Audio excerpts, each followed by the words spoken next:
everyone. My name is Dana Alshaer.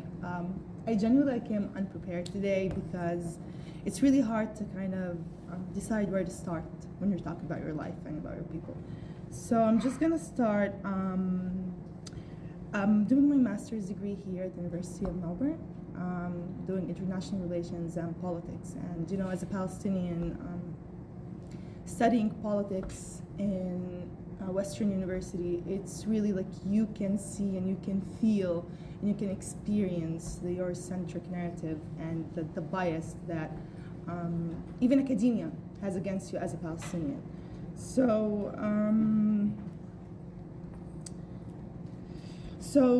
I did my undergrad in Palestine. I lived my whole life in Palestine. I was born and raised there. And you know, as a university student back home in Palestine as well, studying while you're being colonized, actively colonized and under occupation is not easy.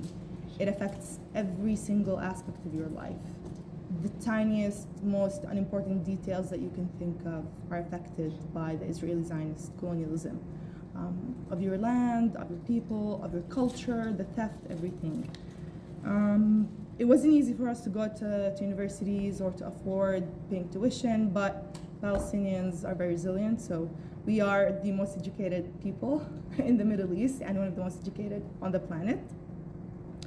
So I just want to talk a bit more about my experience here as a student before I go into the work that we're doing at Unimelb for Palestine, which is part of the organizing group for this event right here. I have been shut down in classes several times, and I barely remember any classes where I was like offered the chance to talk by my professors. I've had that chance, luckily. Olivia's here, was one of my tutors in one of my classes, so she's one of the people that have been always very supportive and always in touch and have always given me the chance to talk about Palestine, also in one other class. But other than that, I really don't remember professors offering me the chance to talk about Palestine. And it's really frustrating to sit in a class that talks about human rights and international laws and how, you know, we uphold these principles. We believe in equality, we believe in human rights for all people. Governments don't just sit still when bad things happen to people, when genocides happen.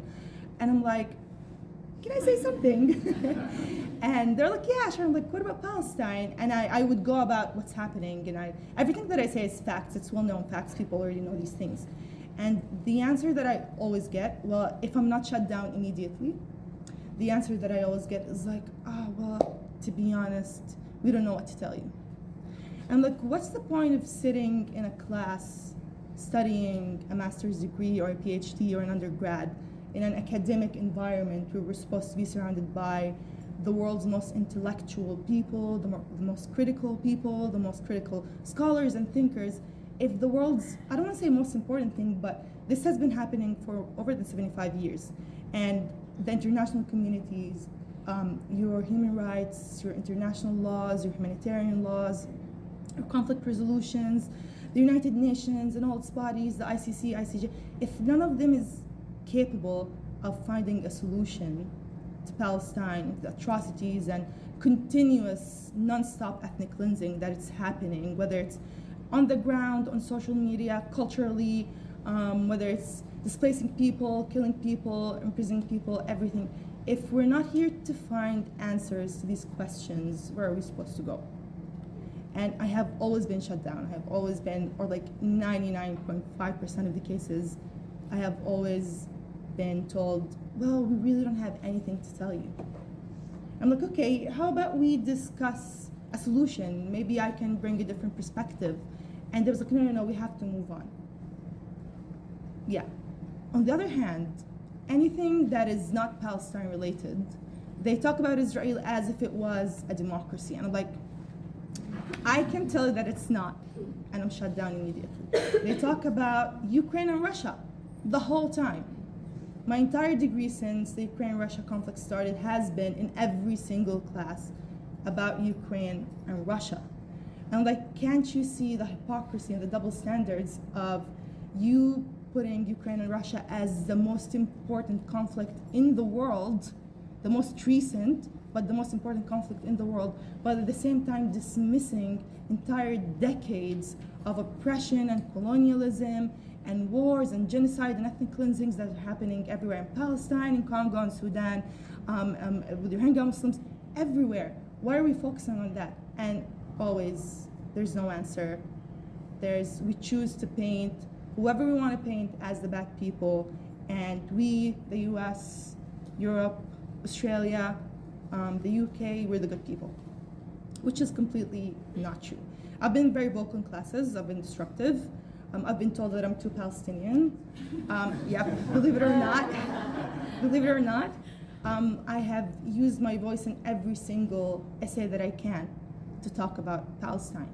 And in a lot of the cases, I've been dealt with, that's a bit of a editorial tone. Like, what is an editorial tone when I'm giving you facts and evidence about what's happening? You should give perspective, or you should give some space in your essay to the other side. It's like, what other side are we talking about? What other side? It's very obvious, the fact that we deliberately choose to address this as a conflict, to address this as two equal sides, to address this as something that is not important within the international politics is really frustrating to me as a Palestinian. So when we talk about solidarity on campus, when we're talking about solidarity in general with Palestinians, it's not only important, but it's also very encouraging for Palestinians such as myself to not stop talking, to not be discouraged from standing up every single time, even when I'm always shut down, or even when I'm always dismissed. I'm going to continue doing that.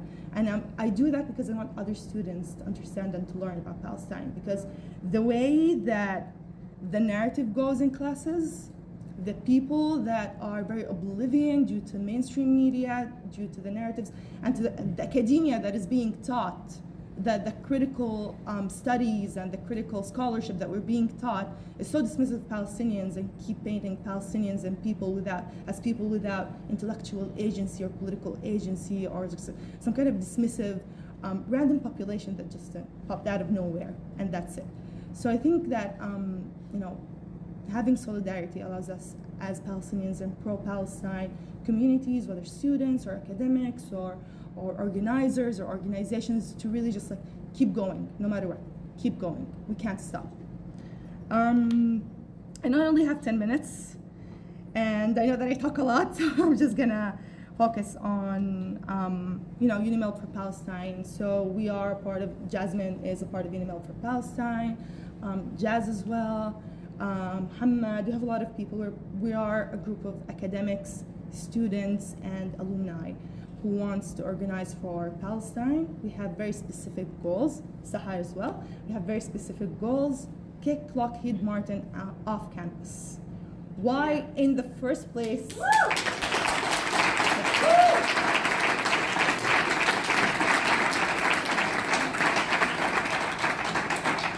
Why in the first place would an academic institution or an establishment have a partnership with a weapons manufacturer company? It just doesn't make any sense.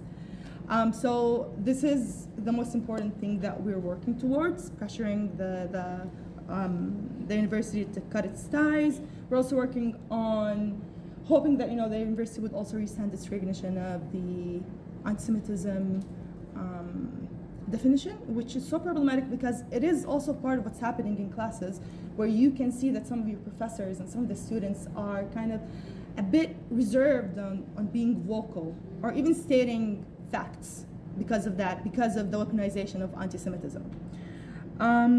So we had a run-in with the amazing Vice Chancellor of this university, Duncan Maskell, the amazing 2 times in a row. So the first time, Emily, she's here somewhere, Emily and Ahmad, who are also part of the organizers for Unimelb for Palestine, they saw him, they approached him, they asked him about, why do we have partnership with Lockheed Martin? And he said, the $13 million one? I was like, yeah, that one. And he goes like, well, what about Ukraine's right to self-defense? It's like, what? And they give weapons to Ukraine. And I'm like, that is not related. That doesn't make any sense. So, do you support Ukraine's right to self-defense? It's like the way that he tried to shift the focus of an active genocide. It's so disgraceful. Because imagine your legacy having to be supporting an active genocide for a few $1 million. It's disgusting. So he just ran away. So I think at this point we're becoming his worst nightmare. And then on Monday again, we ran into Duncan in Moscow, or Moscow. And I was like, oh, got you. And I saw him. And I walked with him for 5 minutes. He didn't want me to walk with him. I was like, oh, I need to chair a meeting in 5 minutes. Like, it's okay, I can walk with you for 5 minutes. I'm fine with that. And I was like, why do we have a partnership with Lockheed Martin? And he just legit looked at me and he was like, I'm not gonna answer you. I'm not gonna talk about this with you. I'm not giving you any answers. I was like, why? Just give me, it's simple, it's easy. So we kept kind of pushing, why do you have this partnership? There's an active genocide. More than 8,000 Palestinian children have been killed. Like, according to the Unimelb Human Rights Center, there's over 20,000 Palestinians that have been killed in the span of less than 50 days. More than 8,000 of them are children. He was very dismissive. He was very aggressive, kind of, towards me and toward Jazz, because we were the ones who were talking to him. We asked him about the disgraceful email that he sent, which is like, if he kept silent, that would have been better, because he sent an email, I swear to God, because he sent an email and it was like, the context, the way that he chooses and this university chooses, and a lot of the academics and a lot of the people in power choose to make this whole situation as if it just started on October 7th, and that's it. And I think at this point, we all know that, if someone asked me to condemn October 7th, I'm gonna be like, the facts that we keep getting every day, that Israel killed its own unarmed civilians, are insane. Media blackout on all of these is insane. We don't have a clear image of what happened. And we don't have a clear image of what happened. And why do you want me to condemn one event while forgetting the past 75 years, and then everything after October 7th? So the main point of discussion for Palestinians right now, or like how people are trying to paint the ethnic cleansing and genocide happening in Palestine right now, as if it all started on October 7th and that's it. You can't discuss or reflect on anything before or after October 7th. So we need to push back against this narrative. He sent that email. We started a petition. We got more than 2,500 signatures on the petition. He did not answer. We call his office every day. He doesn't answer. We sent emails every day. He doesn't answer. So when we saw him, he completely ignored us 2 times. And then when we asked him about the partnership, he denied it. After saying that we had $13 million partnership, he was like, oh, get your facts straight. I was like, I do have my facts straight. You have a $13 million partnership with Lockheed Martin. And then he was like, that is not true. I was like, it's literally on the university's website. So yeah, hopefully, even if they take it down, we already have screenshots. So we have receipts. So we're working towards pressuring the university to cut its ties with Lockheed Martin. This is basically blood on all our degrees as students. We're paying money that goes to support and to supply weapons for an active genocide, to sustain a settler colonial system that's based on oppression, on segregation, on ethnic superiority. And this should not be the case. Students are better than this, and academia and faculty members and all of the professors and all of the academic members of this university are way better than having their names and their money going towards an active genocide. So this is what we're working on at the moment. I'm not going to take any longer. We will be planning more events. We will be focusing more on our campaign. We will be needing support.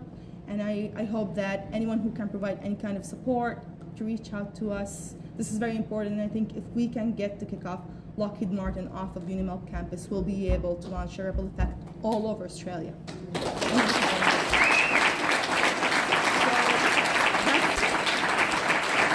I'll leave you